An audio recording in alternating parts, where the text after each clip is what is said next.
Hey there! In this tutorial, I'll show you step by step on how to connect RevenueCat to the Google Play Store in 2026 and properly set up subscription and in-app purchases for your app.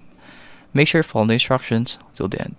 To connect your RevenueCat to the Google Play, first go to your dashboard and find Product Catalog. In here, go to Offerings. If you don't have one, you can create a new offering.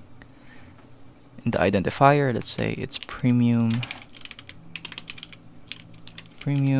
iOS, display name Premium iOS Lifetime. In here, we could add a package since it is a lifetime, so let's do a lifetime. Let's do Premium Lifetime. Product would be the iOS app, and after that, we could add another package, and let's click Save. After this, we have to add a paywall. In here, I could create a paywall. And now, we could choose any template we want. Or I could create my own template. So, in order to do that, I could just go to paywalls and create from scratch. And after the paywall, we have to install the SDK. And in here, it has framework installed with package.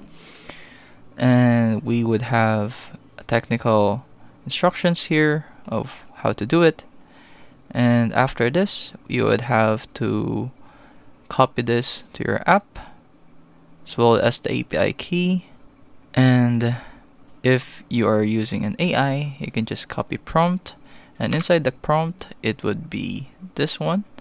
Just copy this and paste it to the AI and it would handle it.